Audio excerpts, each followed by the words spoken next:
just to give you the current situation. I am about to land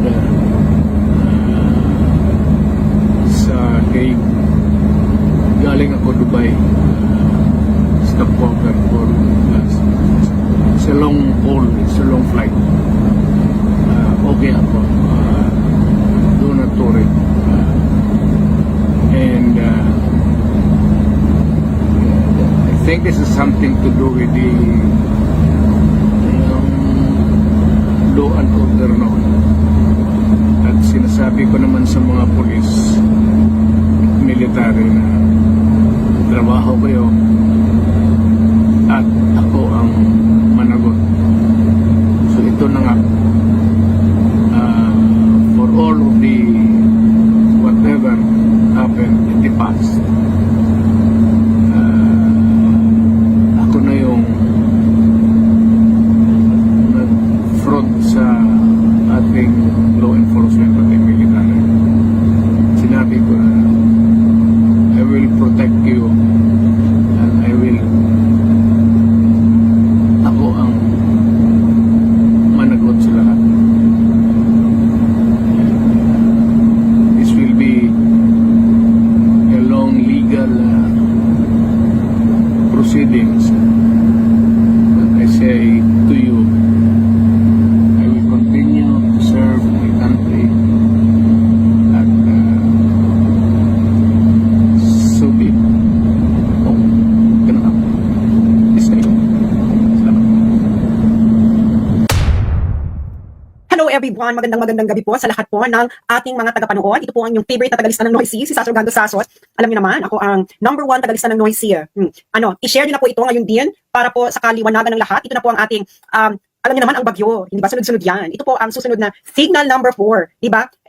Ginagather ko kasi lahat ng, alam mo yon, ng mga kulang-kulang na pag-iisip ng mga kung sino-sino. Kasi naloka sila sa aking unang pasabog, no? Umaabot na siya ng 1 million views. Kanina lang siya 7 hours. So, hindi na nila malaman kung paano nila lulusutan. Lalo na in-address ko ang mga sundalo at mga pulis. Dahil totoo naman, hindi na ayon, wala pong basis sa batas ang ginawa nyo kay Duterte. Ito ipapaliwanag ko ng tuluyan. Alam niyo may mga nagrebat-rebat, sumagot. Hindi ba napilitan ng sumagot ang Malacanang? Hindi ba? Hindi naman nila nire-relate na ako yon, pero ako nga ang #1 Noisy doon. So ngayon, i-address na ngayon natin. Alam mo, Claire Castro, favorite pa naman kita. O yung mga nandyan, i-click nyo na share para malaman nyo lahat yung mga nasa bahay. I-project nyo to sa screen, manood kayong magkakapamilya. Okay? Para malaman ninyo kung paano kayo dinorobo, binubudol ng gobyernong BBM administration. Lalo na kayong mga sundalo at pulis. Makinig kayo. Di ba kayo makinig? Doon sa Kabataan Party List na miyembro ng tumitegi sa inyo. Oh. So, i-share nyo ngayon to sa mga kakilala nyong kasundaluhan, kakilala nyong lahat, yung mga nagti-TikTok, mga nag-YouTuber, kung na kayo humingi sa akin ng permission. Wala pong copyright ang aking mga pinagsasabi dito. If you feel value in it, share it, share. Okay. Ano na tayo? Todo na tayo. Okay. So ngayon, napilitang sumagot ang Malacanang. Nag-viral yung video ko, mag-1 million na. Mag-1 million na. Ito ang sagot ng Malacanang. Okay. Ipo-project natin ang sinabi ng aking favorite na si Claire Castro. Favorite ko pa naman si Claire Castro. Ay naku Claire Castro, favorite kita. You're my spirit animal. Okay. Ito ang sabi ni Claire Castro. Okay, hindi niya ina-address ako. Pero ako nga yung nagbabiral na ito na mali nga yung pag-serve. Sabi ni Claire Castro, nare-report ng GMA News, fake news naman ito. Ipapaliwanag ko unti-unti. Okay, sabi ni Claire Castro, former President Rodrigo Duterte will have to face a local court in the Netherlands before being brought to the International Criminal Court. Palace Press Officer Undersecretary Attorney Claire. Bakit daw dadalhin daw muna sa local court sa Netherlands? Sabi daw, para daw ma-determine ng Dutch court kung tama ang pag-aresto sa Pilipinas. Claire Castro, kung hindi ka ba naman 1/2, 1/4, 1/8 ang iyong pag-uutak, saan ka nakakita na yung foreign court, Dutch court, foreign court, i-assess kung yung ginawa ng authority sa ibang bansa ay tama o proper? Saan mong konsepto to hinugot, madam? Saan tadyang ito ng IQ mo hinugot? Beshi, walang ganang konsepto. Absolutely not. Nakikita niyo na, niloloko na kayo, GMA News. Kayo naman nagpapaloko kayo. Bakit kayo nagpapaloko, GMA News? Akala ko ba ayaw niyo ng fake news? Saan kayo nakakita ng ganun? Walang ganun. Saan kayo magre-relay? Magre-relay kayo dun sa ICC statute. Ang ICC statute, parang yung konstitusyon ng ICC, yun ang sinusunod nilang procedure. Meron bang ganyang procedure sa ICC statute na yung Dutch court ay mag-a-assess pa kung proper yung pag-aresto doon sa tao sa ibang bansa? Walang ganun, Claire Castro. Ipapakita ko sa inyo, mga kababayan, kayo mga pulis at sundalo, makinig kayo dahil binubobo kayo, ginagamit kayo ng mga bangag na to at nagpapagamit naman kayo. Hindi ba? Paano niyo may papaliwanag sa mga anak niyan? Sa pamilya niyo? Sa future generation ng mga Pilipino? Na ang isang dating presidente ng Pilipinas, dating yung commander-in-chief, hinugot ninyo ng ganun-ganun na lang at inilabas ng bansa. At mali pa ang procedure. Diba? Granting. Sa ginagawa ko ito, I am thinking na tama sila na may jurisdiction ang ICC sa Pilipinas. So kahit may jurisdiction yung ICC sa Pilipinas, mali ang ginawa ninyo. Ay share ninyo ito sa mga sundalo ninyong kabarkada, kakilala, kapamilya. Dahil malaking Kaingotan ito, pambubudol sa mga sundalo at pulis. Nagpabudol naman kayo. At yung mga anti-Duterte diyang lawyer, makinig kayo dahil ililibing ko na lahat ng legal hallucination ninyo sa mga tadyang na mabababa ninyong IQ. Oh, makinig kayo ha. Makinig kayo. Okay, tama ba ang sinabi ni Claire Castro na ipaprocess pa raw ng Dutch court at i-assist ng Dutch court tama ang pag-aresto? Isa itong 100% legal hallucination na I hope na because of old age, Claire Castro, hindi dahil sa kakasingkot. Ito ang ICC statute. Doon lang tayo sa facts, no? Doon lang tayo sa facts. ICC statute. Okay. Ito ang ICC statute. Papalakin ko para makita ninyo, ha? Yan. Okay? Rome Statute of the International Criminal Court. Ngayon, pupunta ngayon tayo sa Article 59. Ito ngayon ang gumulantang sa kanila. Kita niyo yan. Article 59, arrest proceedings in the custodial state. Ano ibig sabihin ng custodial state? Ang custodial state po, ito po ang kumaresto. Okay? Doesn't matter kung member state ka ng ICC or whatever. Kung ikaw kumaresto, in effect mo ang warrant ng ICC, you are the custodial state. Kaya yung kabataan party list dyan, kayo mga sundalo, mga pulis, makikinig kayo sa kabataan party list. Ha? Makinig kayo. Doon kayo makinig sa tumitegi sa mga katulad ninyo. Oh, sabi nila, hindi daw custodial state ng Pilipinas. So, ano Pilipinas? Ano ang standing ng Pilipinas? Kayong kabataan party list na miyembro na isang teroristang grupo, declared as a terrorist by EU, US, at iba pang Western countries, even ng UN. Huwag niyo sabihin sa akin kayo member ng CPP and PNDF. Tumila ako ng Netherlands for a decade. Alam ko ang headquarters ninyo sa Utrecht at alam na ng mga Pilipino sa Netherlands kung sino member ng CPP and PNDF. Isa kayo doon, kabataan party list. Kahit pag ikot-ikutin ninyo ang mundo, hindi niyo ako maloloko. Okay? Article 59, arrest proceeding in the custodial state. Custodial state ang nag-aresto, Pilipinas. Okay? Pupunta ngayon tayo, page 41. These are all available online. Bakit ba feeling ninyo? Maloloko ninyo ang mga Pilipino. Ha? Ibig sabihin, yan lang ang gusto nyo gawin, lokoyin ninyo ang mga Pilipino. Okay, Article 59. Okay. Dito muna tayo, batas muna tayo, ha? Saka tayo mag-application. Batas. Arrest proceedings in the custodial state. Okay.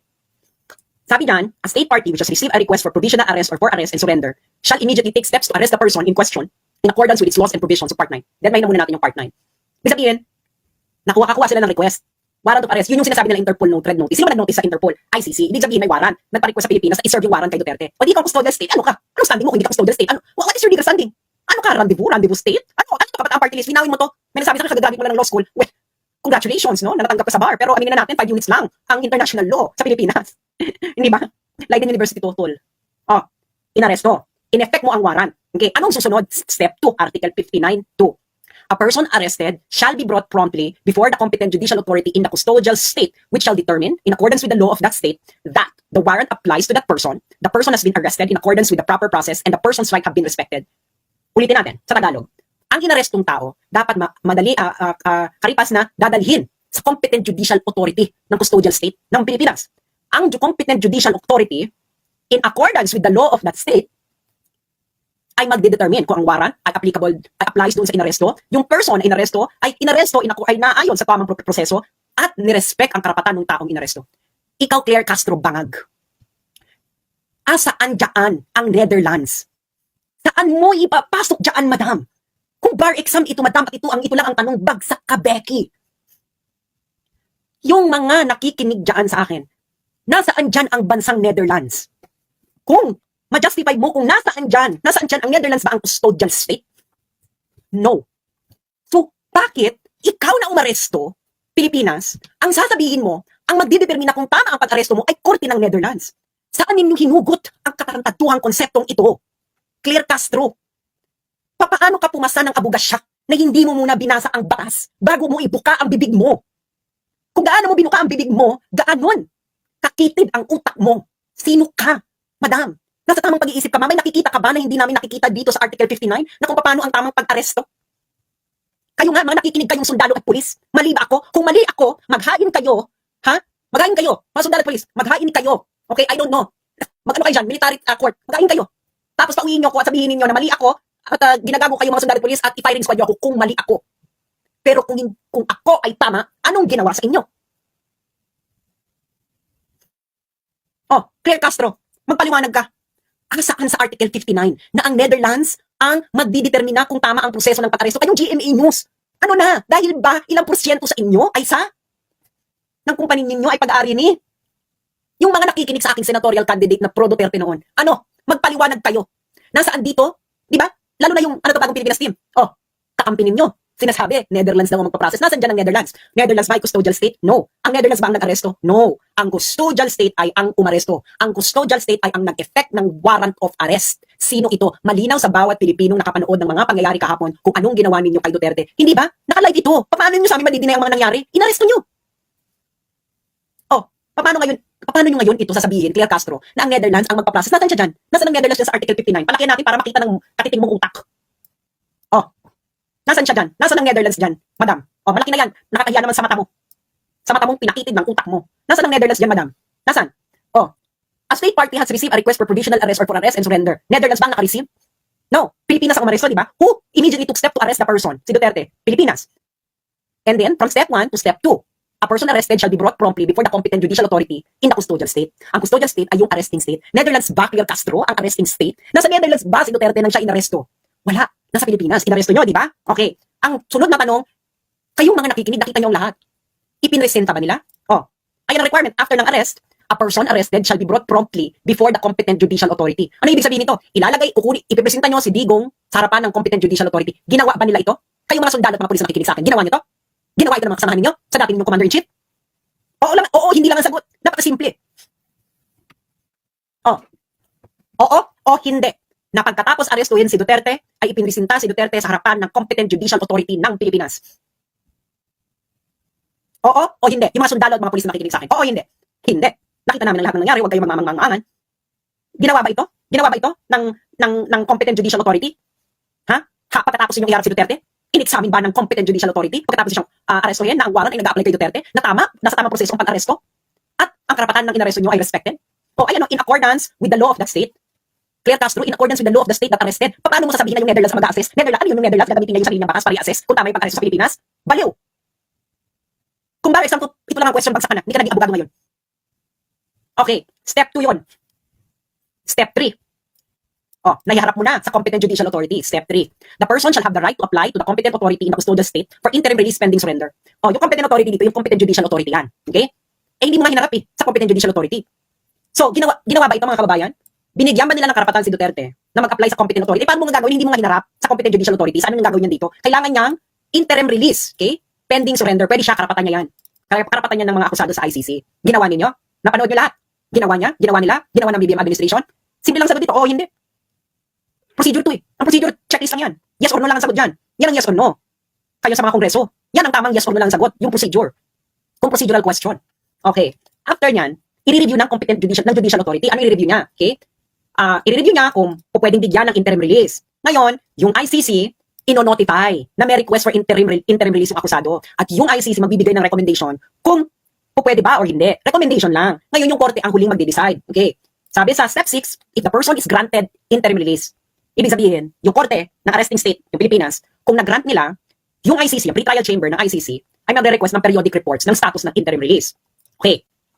Once ordered to be surrendered, step 7, once ordered by the custodial state, the person shall be delivered to the court. The court here is the ICC as soon as possible. Okay. So, ang nangyari sa'yo, kay Duterte, step 1, arrest, biglang nag-jump sa step 7. Tama ba yon? Mga sundalo at kapulisan, tama ba yon? So, ano ang basihan mo, BBM Bangag, na ginawa mo ang step 1, inaresto mo, in-ignore mo ang step 2, step 3, step 4, step 5, step 6, at nag-jump ka sa step 7. Kaya ka ba bumagsak sa Oxford? You're not following instructions, napaka-simple, plain language. Oh, yung mga taga Mindanao, makinig kayo. Tama? Okay. Oh, Claire Castro, walang Netherlands dyan ha, wala. Tigilan mo na yung legal hallucination mo. Okay. Now, para mas lalo ninyong maintindihan, okay, i-apply na natin ngayon ito sa facts, okay, facts of the case, okay, nang nangyari. Okay. Nasaan na itong i-share ko? Kaya paki-share muna ito at makinig kayo nang hindi kayo naloloko ng mga kung sino-sino. Okay. Nasaan na ba yan? I-ano ko na lang. I-share ko na lang yung Facebook ko. Okay. Yung mga, wag na kayo mag-request sa akin kung i-download nyo para sa TikTok, i-download nyo na lang. Okay. Dito ngayon tayo sa application. Okay. Ito ang sunod-sunod na pangyayari. Inaresto si Digong, correct? Oh. Granting, sabihin na natin for the sake of argument na may jurisdiction ng ICC, inaresto ninyo. Sa bisa ng warrant of arrest ng ICC. Huwag nyo ko paikot-ikutin na dahil sa Interpol. Wala pong karapatan ng Interpol na mag-issue ng warrant. Ang Interpol po, nag-i-issue po ito ng red notice after merong isang requesting party na magsabi na may warrant of arrest itong tao ito at kailangan ng tulong ng Interpol. Ang Interpol nag-issue ng red notice on the virtue of that warrant. At ikaw, Pilipinas, ikaw, Bongbong, hindi ka nag-comply sa Interpol, nag-comply ka dun sa warrant. Hindi dun sa red notice, nag-comply ka doon sa warrant. Okay. Sabi mo, inaresto si Digong. Okay, nag-comply yan sa Article 59.1 ng ICC statute. Arrest the accused. Check. Anong second step nila? Dinala sa Villamor Air Base. E anong step 2 sa ICC statute? Iharap ang akusado sa competent judicial authority ng custodial state. In other words, Pilipinas. That's Article 59.2. Okay. Nag-comply? Aba kahit grade 5, maintindihan ko anong difference ng Villamor Air Base at Competent Judicial Authority. Wes, wag na illegal calisthenics. Ang layo naman ng Villamor. Kailan naman naging Competent Judicial Authority ang Villamor Air Base? Yung mga sundalo at pulis. Oh, mali ba ako? Sabihin niyo sa akin, baka nagbago na. Baka nagbago na talaga ang Pilipinas. Na ang Villamor Air Base ay bigla ng Competent Judicial Authority. Anong next step ninyo? Isinakay sa eroplano. Anong next step pagkatapos? Anong next step ayon sa batas na naayon sa ICC proceedings? Ang Competent Judicial Authority susuriin ang warrant process at kung nirespeto ba ang karapatan ng accused. That's Article 59.2. Complied? No. X. Umalis ang eroplano ng Pilipinas. Yun na yung final step ninyo. Ang next step doon, ang akusado ay pwedeng humiling ng interim release sa Competent Judicial Authority. So iharap niyo muna siya, i-assess muna ng Competent Authority lahat ng mga nangyari, and then ang akusado ay magre-request ng interim release. Karapatan niya yun. Nasa ICC statute yun. Huwag niyo ibase sa feelings ninyo. May batas po. Nandun yung batas, may procedural, wala akong pakialam sa mga drama. You cannot pick and choose kung ano yung steps ni Pilipinas. Hindi ito dance revolution. Kahit na dance revolution, kailangan mo mag-follow ng steps. Okay. Hindi, di ba? Ngayon, ang dami na naman nilang mga ebas. Akala nila hindi ako handa sa mga kaebasan nila, no? Sabi nila, hindi na naman member ng ICC ang Pilipinas kaya hindi na applicable ang Article 59. Una-una, sabihin ko lang na yung mga nagsabi niyan, ang nagpapatunay na ang average IQ ng mga Pilipino ay 81. kung hindi ka na member ng ICC at sinasabi mo na yung batas ng ICC hindi nag-apply sa Pilipinas, so anong basis mo na-arrest? Nagigets ninyo? Sabi nung iba, hindi na raw applicable ang Article 59 na binasa ko kanina sa Pilipinas dahil hindi na raw member ang ICC, kaya daw dapat si Digong ay ilipad. Ilipad saan? So anong basis mo, nakukunin mo si Digong, ilalagay mo sa plane at ililipad mo palabas sa Pilipinas? Paki-explain. Wala, di ba? Doon lang, simple lang ka na. Kung hindi na member, bakit anong basis mo na tinanggal mo si Digong? Hindi naman voluntary si Digong na sumama sa airplane. He was arrested by Torres live in front of the Filipino people. Kasi sabi mo hindi na-aresto? Ano yun? Ano nangyari kung hindi siya inaresto? Ano ba ito, party invitation ba ang ginawa ni Torres? Meron bang party sa Netherlands? Sinabi ba ni Torres kay Duterte na, Digong, may party sa Netherlands. Ano, gusto mo may libre aeroplano? Ganun ba nangyari? Hindi ganun ang nangyari. Oy, inaresto, you are the arresting country. So susunod ka. Ikaw ang arresting country. Okay. Ngayon, papatulan natin. Sabi daw, hindi member, hindi applicable. Okay. Ngayon, may nangyaring similar na ganito, no? Pinaliwanag ng ICC itong Article 59. Kung ano ang responsibilidad ng arresting state, kung saan inaresto yung tao. Papakita ko sa inyo yung jurisprudence. Sa jurisprudence na tayo ngayon, mga lodin. Akala hindi yung sabi ko. Lalo na yung mga nagsasabi na huyo daw para i-discuss. Ngayon, huyo kayo ngayon. Okay. Jurisprudence na tayo, di ba? Okay. Para dun tayo sa mas exciting parts. Okay. Jurisprudence. Okay. Anong jurisprudence ito sa ICC? Ito ay ang jurisprudence ng situation in Libya in the case of the prosecutor versus Saif al-Islam versus Gaddafi. Okay? Kung natatandaan niyo, ang Libya po ay hindi po ito member ng ICC. Ngayon, paano ngayon sila napasa ilalim sa jurisdiction ng ICC? Dahil meron po sa Rome Statute ng UN Security Council ay pwedeng magpasa ng resolution na i-refer nila ang isang sitwasyon sa ICC para investigahan. Kaya napasa ilalim sa jurisdiction ng ICC ang Libya kahit ang Libya ay hindi ito miyembro bansa. May ganun pong procedure. Okay. Ngayon, i-search ito, number ICC 0111-0111, date April 4, 2012. Okay? Dapat yung may date kasi lahat ng references nila ito dito sa kaso ito. And then, hanapin ito April 4, 2012. Okay. Ngayon, sa paragraph 19, ko Lord, never underestimate your enemy. Okay. Paragraph number 19. Okay. The chamber, ito yung pre-trial chamber ng ICC, recalls Libya's obligation to surrender Mr. Gaddafi to the court as of the day the warrant of arrest against Mr. Gaddafi was notified to the Libyan authorities. The chamber further notes that despite the chamber's request in its March 7, 2012 decision, the government of Libya has not informed the chamber hitherto of its decision to grant the surrender request. Okay?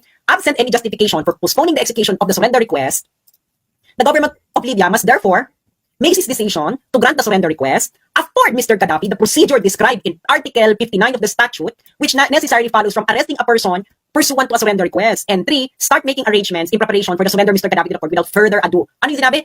Afford Mr. Gaddafi the procedure in Article 59 of the statute, which necessarily follows from arresting a person pursuant to a surrender request. Anong ibig sabihin yan? Ikaw na umarestong bansa, kailangan mong i-effect ang lahat ng nasa Article 59. Libya na to hindi sila miyembro ng ICC. Kaya yung mga nagsasabi na yan, hindi na naman tayo member, ulul. It applies to the arresting state who would like to comply to the surrender request ng ICC. Kasi hodang sino ka pa. Dito nga lang, mas matindi, dahil ang UN Security Council, binigyan ng kapangyarihan ang ICC na imbestigahan ang Libya. So, ang basis ng jurisdiction dito ng ICC ay ang UN Security Council resolution. Ngayon, ang ICC, sinabi niya may jurisdiction sa Pilipinas, kahit nag-withdraw ng Pilipinas, therefore, ang jurisdiction ng ICC flows from its own interpretation of its jurisdiction. Ano? Libya ito, Libya.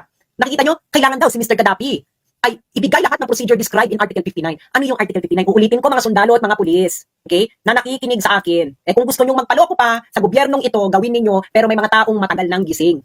Ito ang procedures ng Article 59. Arrest the accused, Article 59.2, iharap ang akusado sa competent judicial authority ng custodial state. Ang competent judicial authority susuriin ng warrant process at kung nirespeto ba ang karapatan ng accused. At ang pinakahuli, ang akusado ay pwedeng humiling ng interim release sa competent judicial authority. All these processes will happen where? Hindi sa Netherlands, Claire Castro. Sa territory ng arresting state. Ikaw na naman, Claire Castro, legal hallucination. Pati yung mga law din na iba, legal hallucination, plain language. Hindi ka po pwede mag-legal calisthenics kung plain language ang batas. Mag-legal calisthenics ka lang kung may ambiguity. Hindi ba? Actually, hindi rin. Yung mga law school, bago kayo magturo ng international law, ituro nyo muna ang BCLT, ang Vienna Convention on the Law of Treaty Interpretation. Dahil bago kayo magbasa ng international law, which are treaties, dapat alam nila kung paano magbasa ng treaty, which is based on another treaty, which is the BCLT. Naalala ko dati is kong friend, no, law student. Buti nakaposition ng bar. Congratulations, girl. Tinatanong niya ako sa UCLOS. Ang tinanong ko kasi nga, subject daw sa international law subject nila, 5 units lang naman yun. Tinanong ko siya, tinuro ba sa inyo muna yung BCLT? Tinanong ako ng friend ko at magandang eskwelahan to, ng law. Sabi niya, hindi. Sabi ko, paano ka mag-interpret ng treaty kung hindi mo na pag-aaralan yung BCLT? Foundational yun. Dahil yan sila yung kalidad ng mga to. Pag tinanong mo, hindi alam ang BCLT, Bex, wala na yan. That's actually, BCLT was discussed during my first day ng international law class ko sa Leiden University. No kidding, first day. Because you cannot proceed with understanding international law without understanding first BCLT. Okay, di ba? Hindi nyo sinunod. Ano sinusunod yung batas? Di ba? So ngayon, okay. Ngayon meron namang umeksena. Alam niyo naman marami eksena. Handa na nga ako sa lahat ng eksena. So, papakita ko yung eksena. May nag-report na naman sa akin ng may umeksena. Okay. Hindi na, huwag niyo siyang bebenggahin ha. Pero kasi siya yung nag-report ng eksena. Okay. Share natin. Ayun naman, handa ako dahil hindi ako sumusulong sa isang okay, ito yung report niya. Sabi niya, merong same case si John Pierre Bemba, 2008, transferred din siya sa Netherlands by Belgian authorities without judicial review. Wala daw judicial review si John Pierre Bemba. Okay, bibigyan ko kayo ng background kay John Pierre Bemba. Si John Pierre Bemba ay Congress Authority. Paano na rin siya napasakop sa jurisdiction ng ICC, UN Security Council Resolution din, yung kay Bemba. Okay, UN Security Council Resolution kay Bemba. I-fact check niyo ako. Okay, now, ngayon, asan na ba ito, ano ko ni Bemba? Okay, ngayon, itong mga to, wala daw judicial review yung kay Bemba. Inaresto kasi si Bemba na sa Belgium. Si Belgium, inaresto siya. Sabi dito nag-comment, siguro napulot niya sa mga nag-rebat sa akin, wala daw judicial review. Kaya, nag-proceed daw ang case because ICC daw prioritize justice over procedural technicalities. Kaya siya nag-proceed kasi nga, wala lahat ng procedural technicalities, sinunod ng Belgium. Bibigyan ko kayo ng evidence, hanapin ko Alam ko, hello? Alam ko international law. Saan ako nag-aral international law sa The Hague? Ay nako. Hanapin ko ito kay Bemba. Bemba. Para makita nyo, ano na tayo facts, di ba? Doon lang tayo sa facts, doon tayo sa mga legal hallucination. Di ba? Bakit naman kasi kayo mag-legal hallucinate? May jurisprudence, may batas. So bakit kailangan ng legal calisthenics? Kailangan magpo-proceed ko muna ng what is the letter of the law and then jurisprudence. Ngayon, if these two don't suffice, then ka na mag-legal calisthenics, ka na mag-create an interpretation of the law. Otherwise, matatalo yung kliyente mo, Pag hindi sa mga abogado, pag yung abogado nyo nag-creative interpretation, talo ka. Malaking chance mo matatalo ka unless yung creative interpretation niya talaga very plausible. Okay? Okay. Kay Bemba ngayon tayo. Bemba. Okay. Si Bemba, wala daw judicial review. Kailangan nating sampalin ng katotohanan ng mga taong ito, no? Dahil pinagluloko nila ang mga Pilipino. Simple. Pinagluloko ninyo ang mga Pilipino. Pinagluloko ninyo ang mga sundalo. Niloko ninyo ang mga sundalo. Niloko yung mga police. You let them arrest their former commander-in-chief, beloved president of a lot of Filipinos, the first president from Mindanao, nang hindi naayon sa batas. Okay. Kay Bemba ngayon tayo. Bemba. Okay. That's Article 59, compliance. Okay. Dito ngayon tayo kay, si Bemba et al. Nakakaloka yung pangalan ni Bemba, no? Bemba et al. Okay. Asa ka na Bemba? Asa na? Okay. Decisions. Article 59. Okay. Wala daw judicial review. Wala daw judicial review kay Bemba. Sa ano 'yon? So ang premise nila, inaresto lang sa Belgium, inilipad kagad sa Netherlands. Hindi na raw sinunod ang mga step by step. Hindi ba? Step by step. Okay. Okay. May step by step yung kay Bemba. Hanapin ko lang yung decision dito kay Bemba. Nag-enjoy ba kayo? Nag-enjoy ba kayo sa Sonic Boom? Ano? May rebuttal pa ba? Kung may rebuttal pa, handa ako, Diyos mío, Santísima Trinidad. Ano to? Kasi dapat, eto. Kasi French kasi punyet. Hindi pa ako marunong mag-French. Okay. Ito, nahanap ko na. Buti may English. Okay. Bagal naman mag-load ICC. Ito. Stop screen. I-share natin yan kay Bemba. Si Bemba daw. Walang judicial review. Okay. Alam nyo, kayong mga nagpapakalat ng legal hallucination, makinig kayo. Okay. Ang nakikita nyo ngayon, ito ay ICC 01-05-0108, June 23, 2008. Situation in the Central African Republic, the prosecutor versus Bemba Gombo. Okay. Ano to? Tungkol saan to? Recommendations to the Chamber, French, huwag na tayo Chamber, blah, blah, blah, Brussels Court of Appeal, pursuant to Article 59 of the Rome Statute. Ano ibig sabihin nito, friends? Ito yung mga gusto maghanap, ha? Ayan, ito hanapin ninyo.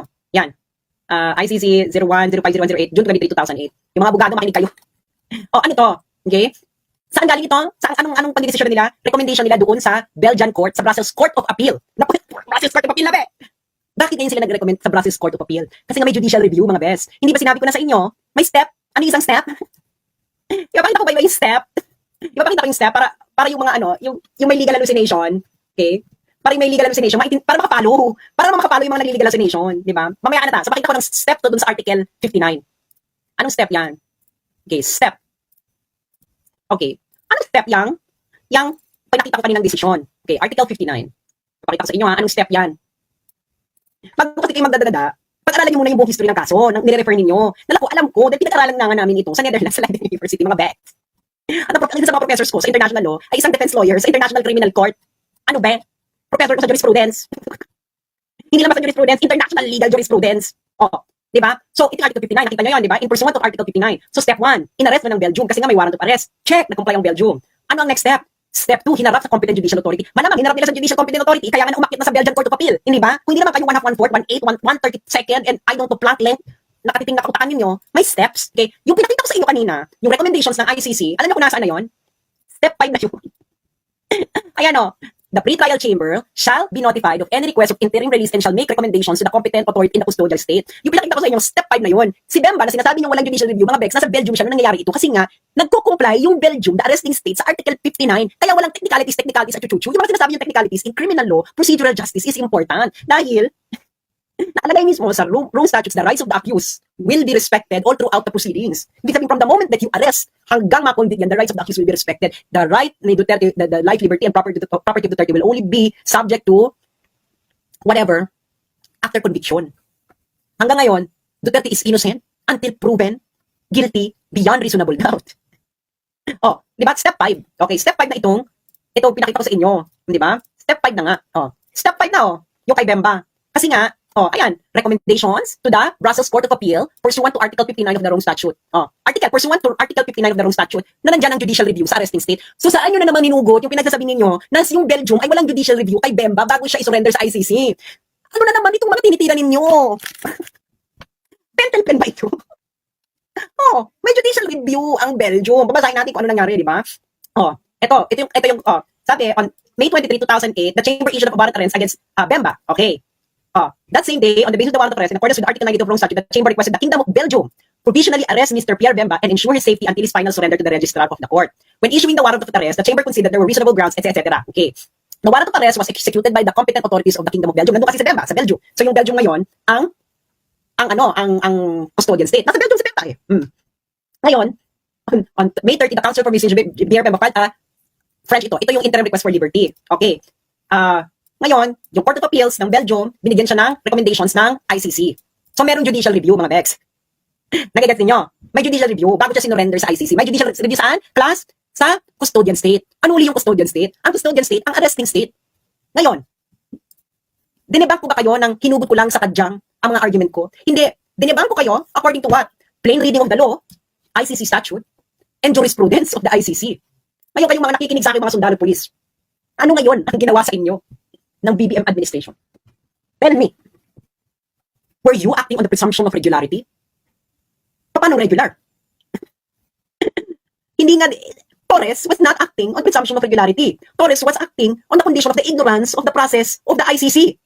And ignorance of the law doesn't excuse anyone. Kahit si General Torre ka pa, ayun ay kung kayong mga police at sundalo ay loyal pa sa Constitution. That's my challenge to you. Are you still loyal to the Constitution? Ang linaw, di ba? Nakita niyo yung ginawa kay Bemba. Nakita niyo yung sinabi ng Trial Chamber Court kay Gaddafi. Yung ginawa ng Belgium kay Bemba. Sinabi noon sa desisyon kay Gaddafi na Article 59 dapat i-afford kay Gaddafi ng Libya, the arresting state. Si Bemba na inyong pinagmamalaki, etos garbanzos, binigyan din siya ng Article 59, nag-comply din sa Article 59 ang Belgium bago siya isinurrender sa ICC. Kayong mga sundalo at mga pulis na nakikinig sa akin ngayon, granting, let's say, for the sake of argument, that ICC has jurisdiction over the Philippines. Okay? Let's say, for the sake of argument, just for the sake of argument, okay? Ginawa ba sa pag-aresto sa former commander-in-chief? Hindi ito ginawa kay Erap. Hindi ito ginawa kay Arroyo. This is the first time that this was conducted in recent memory to a former head of state of the Philippines. Di ba? Si Erap nga na pinakalsik ng upheaval na nagkaroon ng people power and coup kumbay laban kay Erap. Binigyan pa siya ng karapatan. Hindi ba? Si Duterte, what did he do? Kayo mga sundalo at police. Huwag niyo sasabihin may presumption of regularity. Presumption of regularity is premise that the officer actually knows what is regular. Hindi nga alam ni Torre ang batas. So, paano may presumption of regularity? May ignorance of the law si Torres, hindi ba? So, ngayon, anong basis ninyo kayo mga sundalo? Paiyak-iyak pang iba. Ngayon, alam nyo na mali ang ginawa ninyo. Anong gagawin ninyo? Tatanga-tanga na lang tayo. Hindi kayo magagalit? Hindi kayo question yan? Ano to? Ano na lang natin? Charge to experience? A former head of state, you took from the Philippines, isinakay nyo na aeroplano, pinadala nyo sa ibang bansa. Ano yun? Ano procedure? Ano procedure ang sinusunod ninyo? Oh, kanina kayo makikinig doon sa Akbayan, ay sa Kabataan Party List. Sa ano to, Conti ba yun? Yung lawyer ng ano, Makabayan Block? Hindi ba yung mga tumitegi sa inyo? Alam mo, natatawa ko, no? Dahil I really find it ridiculous that the people who swore loyalty to the constitutions is protecting the constitution. Ay, nako. Buhay.